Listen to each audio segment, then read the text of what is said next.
Aujourd'hui, je vous présente les fractures diaphysaires des deux os de l'avant-bras. Alors, les fractures diaphysaires des deux os de l'avant-bras sont définies par une solution de continuité intéressant les diaphyses des deux os de l'avant, à savoir le radius et l'ulna, ou l'un des deux. Alors, les limites pour définir ces fractures, c'est l'insertion de la membrane interosseuse, à savoir 2 cm au-dessous de la tubérosité bicipitale du radius et 4 cm au-dessus de l'interligne radiocarpienne.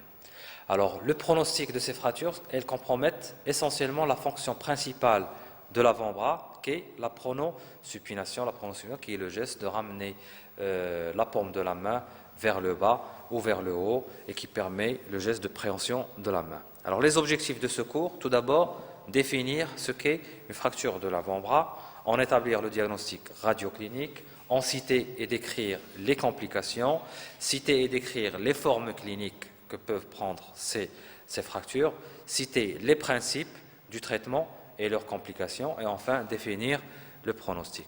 Avant de commencer le cours, on commencera par un rappel anatomique, notamment concernant le squelette antébrachial. Alors, le squelette antébrachial, comme vous le voyez sur la diapositive, il est composé du radius et du ulna qui sont reliés en haut par l'articulation radio-ulnaire supérieure qui fait jouer la tête du radius avec la cavité sigmoïde de l'ulna et en bas l'extrémité inférieure du radius et la tête ulnaire. Entre les deux, il y a un espace interosseux qui est rempli par la membrane interosseuse. Et autre élément au niveau anatomique auquel on s'intéresse, c'est la courbure pronatrice du radius qui est le bord interosseux du radius qui se trouve au niveau médial.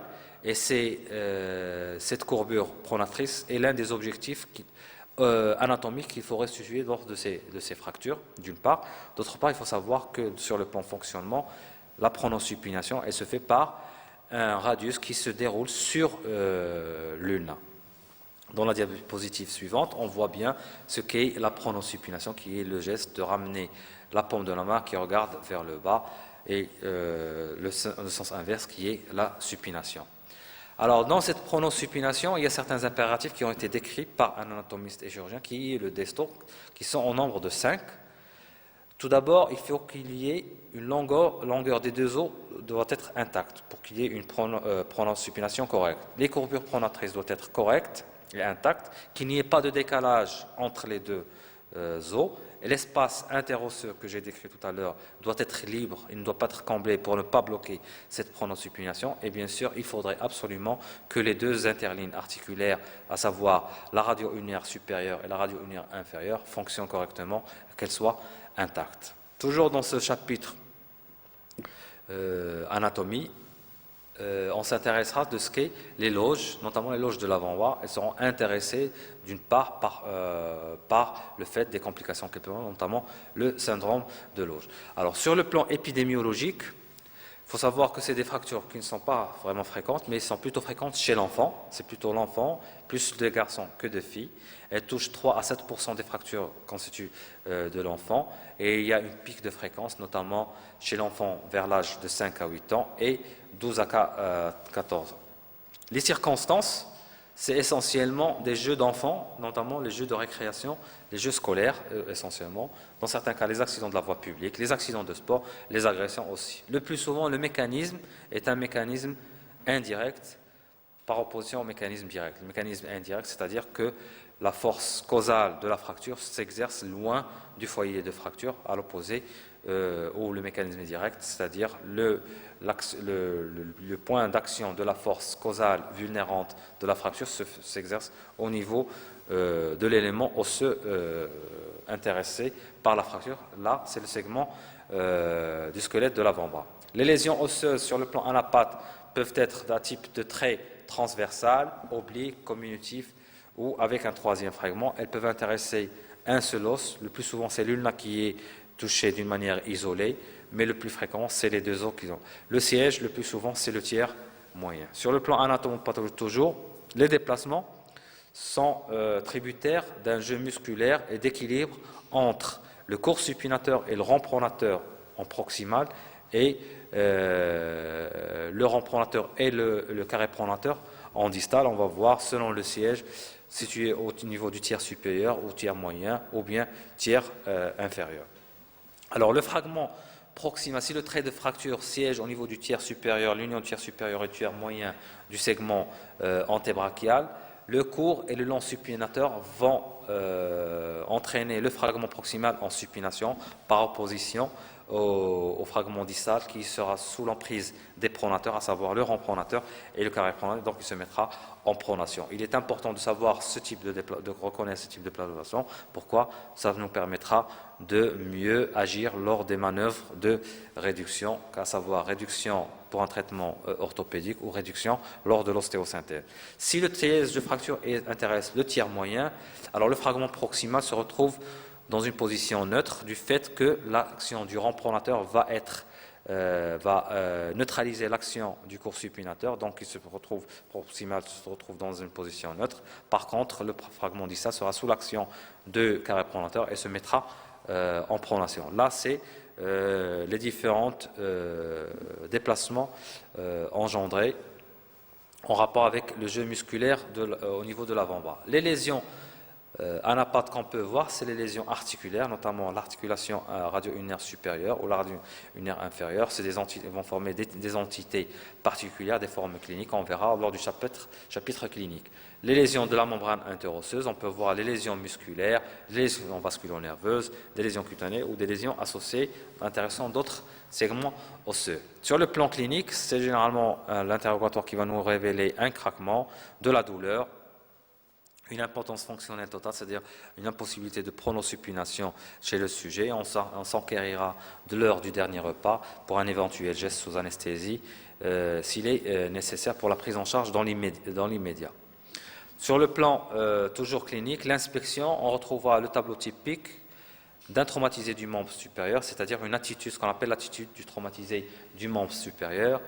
On recherchera une déformation, une ouverture cutanée, un raccourcissement. La palpation s'intéressera essentiellement à un examen vasculo-nerveux d'aval à la recherche d'une complication. Ça, c'est l'élément essentiel qu'on recherchera lors du geste de palpation de la part du clinicien. Il y aura une impossibilité, bien sûr, de pronosupination d'une manière passive, mais je vous conseille de ne pas déplacer ces fractures-là tant que vous n'avez pas fait de radiographie chez ces traumatisés. Sur le plan radiologique, c'est la radiographie conventionnelle qui va nous permettre de diagnostiquer ce type de fracture, à savoir 2 incidences orthogonales qui vont permettre d'enfiler. Parce que dans les conditions d'urgence, il est difficile de faire des faces strictes ou des profils stricts du fait de la douleur lors de la mobilisation. Je vous recommande de faire 2 incidences orthogonale, à savoir une radiographie prenant coude et poignet pour diagnostiquer une éventuelle lésion associée intéressant la radio-ulnaire supérieure ou la radio-ulnaire inférieure. L'évolution, elle se fera dans de bonnes conditions si la prise en charge elle est correcte et la consolidation est obtenue au bout de 90 jours. Elle est plus écourtée chez l'enfant du fait d'un cartilage en pleine croissance en moyenne de 45 jours. Alors les complications immédiates qu'on peut avoir, c'est l'ouverture cutanée, la complication vasculo-nerveuse, c'est dans l'urgence. Les complications secondaires, c'est-à-dire pendant la période de consolidation, c'est le syndrome de Loge, l'infection, à savoir le sepsis, la compression sous plâtre par des escarres. Et les complications tardives, c'est essentiellement le cale vicieux. Alors le cale vicieux angulaire, qui a des conséquences graves sur la pronosupination. Le cale vicieux en baïonnette, lui, par contre, il est mieux toléré sur le plan pronosupination, qui est pratiquement normal. Par contre, le cale vicieux en chevauchement, où la pronosupination est gênée, il est très peu toléré. Autre complication tardive, c'est l'abseudarthrose, qui est l'absence de consolidation dans les délais normaux de consolidation. Elle se manifeste par de la douleur, une mobilité anormale du foyer. Au cas où c'est une fracture qui est ostéosynthésée, c'est un débricolage de matériaux, c'est-à-dire un arrachement des vis et de la plaque du lieu d'ostéosynthèse. Et bien sûr, radiologiquement, il y aura une persistance du trait de fracture. Les complications tardives, parmi les complications, c'est la formation d'un pont osseux entre le radius et l'ulna. C'est ce qu'on appelle la synostose radiocubitale. Elle va bloquer la pronosupination du fait de ce pont. La fracture itérative, C'est quoi la fracture itérative? C'est une fracture qui va survenir sur le même siège de la fracture initiale. C'est une seconde fracture qui se fera au niveau du premier siège de fracture. Bien sûr, ceci après avoir consolidé. Et c'est une complication qu'on voit le plus souvent lors de l'ablation de matériel chez ces patients-là, après avoir consolidé, après des délais de plus d'une année. Dans les formes cliniques, on a les formes de l'enfant, qui sont les plus fréquentes par rapport à l'adulte. C'est généralement des accidents scolaires. Elles intéressent le plus souvent le tiers moyen. Les aspects radiologiques, elles peuvent prendre un aspect radiologique de fracture en bois vert. En fait, c'est une fracture comme une branche de bois qui est vert, c'est-à-dire une solution de continuité restera une corticale. Par contre, l'autre côté restera continue et subira une déformation plastique. On la voit mieux sur ces radiographies que vous voyez là. Une solution de continuité qui intéresse une partie de la corticale et l'autre corticale qui reste continue et qui subit une déformation qu'on dit plastique. Autre forme clinique, c'est les formes cliniques avec un seul isolé, un os fracturé isolé, notamment les fractures de l'ulna, qui peuvent s'associer à une luxation de la radio-ulnaire, l'articulation radio-ulnaire supérieure, ce qu'on appelle la fracture luxation de Montegia. Un exemple, comme vous voyez sur cette radiographie, on voit la tête radiale complètement luxée par rapport au capitellum. La fracture isolée du radius, on peut la voir aussi, elle peut être isolée, comme elle peut être associée à une luxation, la radio-ulnaire inférieure. L'ulna, c'est une luxation radio-ulnaire supérieure qui peut s'y associer à la fracture diaphysaire de l'ulna. Là, au niveau du radius, lorsqu'il y a une fracture diaphysaire du radius, la luxation radio-ulnaire inférieure peut s'y associer. C'est ce qu'on appelle la fracture luxation de Galeazzi. Un exemple sur le plan radiologique, comme vous voyez, le déplacement de la tête ulnaire par rapport à la cavité sigmoïde de l'extrémité inférieure du radius. Dans les formes cliniques, il y a les formes compliquées, notamment les formes ouvertes. On adopte la classification de Cauchois et du Parr avec les différents types 1, 2, 3 et 3A et 3B. Des délabrements, là c'est les traumatismes graves de haute énergie, notamment des accidents de la voie publique où on peut trouver ce genre de complications. Toujours dans les formes cliniques compliquées, il y a la forme du polytraumatisé ou la forme avec polyfracture, c'est-à-dire d'autres segments, notamment une fracture étagée de membre, une fracture de l'humérus associée, une fracture de jambe associée, etc. Les formes un peu particulières dans notre contexte, c'est les formes prises en charge par le traiteur traditionnel, à savoir des formes qui peuvent être compliquées de syndrome de Loge, de gangrène, d'algodystrophie, etc. Sur le plan traitement, le but, c'est quoi? Le but, c'est restituer l'anatomie de la courbure pronatrice dans le but de retrouver la fonction de la pronosupination et toujours le principe qui est l'urgence de la prise en charge avec le moins de complications ou sans complications du traitement, c'est-à-dire sans iatrogénie et toujours dans un but de préserver la vie de ce membre. Parmi les moyens, il y a tout d'abord les moyens médicaux qui vont traiter plus la douleur ou la lésion associée, à savoir l'ouverture cutanée, prévenir une infection, l'antibiothérapie, prévenir les complications type de tétanos, la sérovaccination. Il faut toujours s'enquérir du statut par rapport à la vaccination anti-tétanique. Dans les moyens de traitement de la fracture proprement dite, il y a les moyens non sanglants, c'est-à-dire les moyens orthopédiques à foyer fermé, les réductions qui doivent se faire sous anesthésie générale ou loco-régionale, suivies d'une contention par un plâtre antébranchio-palmaire. Ce plâtre a des impératifs, à savoir un coude à 90 degrés, ne pas faire de plâtre à angle aigu pour éviter un syndrome de Loge dans la suite. Le poignet doit garder une certaine extension de 15 à 20 degrés avec une pronosupination indifférente. Les moyens sanglants dits chirurgicaux, les moyens d'ostéosynthèse, c'est des abords chirurgicaux à ciel ouvert, le plus souvent par des plaques vissées, intéressant à savoir les deux os de l'avant-bras ou un seul des os, ou encore on peut recourir à des embrochages, ou encore des enclouages, ou encore de la fixation externe. Alors sur le plan des indications, tout dépend de certains paramètres vont jouer un rôle dans l'indication d'un type de traitement par rapport à l'autre. Alors il y a l'âge tout d'abord. Alors l'âge va jouer un rôle, notamment avant 8 ans, c'est des traitements orthopédiques, c'est-à-dire c'est des traitements utilisant une immobilisation par plâtre antébranchio-palmaire. Entre 8 et 12 ans, Ça dépend du déplacement, ça sera ou bien un traitement orthopédique ou un de première intention qui peut être suivi d'un traitement chirurgical dans le suivi après la contention.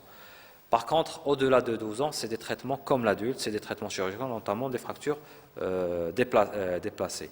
S'il y a ouverture cutanée, ceci va jouer un rôle dans l'indication, ce sera plus des ostéosynthèses qu'un traitement orthopédique. La complication vasculo-nerveuse, là aussi, est un paramètre à tenir en compte dans la prise en charge, c'est-à-dire elle va indiquer un traitement par ostéosynthèse par rapport à un traitement par orthopédique par plâtre. Le déplacement, là aussi va jouer un rôle. Une fracture non déplacée chez un adulte sera plus traitée par un traitement orthopédique que par un traitement chirurgical. Par contre, un déplacement, il sera toujours indiqué un traitement chirurgical, c'est-à-dire une ostéosynthèse chez un adulte. Autre élément dans le chapitre traitement, c'est la surveillance. Il faut connaître certains éléments à surveiller lors de ces fractures, à savoir la coloration des doigts, rechercher et guetter un syndrome de Loge, la sensibilité et la mobilité des doigts, le stretching test qui permet de diagnostiquer un syndrome de Loge, surveiller la température qui va guetter une éventuelle complication infectieuse, la tension de Loge si le traitement est juste une ostéosynthèse sans contention plâtrée, et bien sûr une surveillance à l'aide de la radiologie. Alors la radiologie, tout dépend. Si c'est un traitement orthopédique, il y aura des fréquences de surveillance, à savoir au 7e jour, au 14e jour, au 21e jour, à 1 mois, puis 2e mois, puis au 3e mois. Pourquoi ces délais raccourcis au départ par semaine, puis après par mois? Parce que lors du premier mois, c'est la phase du calme, c'est-à-dire la phase où le risque de déplacement secondaire est le plus élevé lorsqu'on adopte un traitement orthopédique. Par contre, au-delà d'un mois, le calme commence à se minéraliser, donc il devient plus dur, donc le risque de déplacement il est beaucoup moins élevé. En conclusion, ce que nous pouvons dire, c'est que c'est une fracture fréquente chez l'enfant. Elle met en jeu la fonction de pronosupination, qui est l'un des éléments et l'un des objectifs à rétablir et à retrouver lorsqu'on prend en charge cette fracture. Le traitement est essentiellement orthopédique, notamment chez l'enfant, et il est chirurgical, c'est-à-dire des ostéosynthèses chez l'adulte. Et je vous remercie pour votre attention.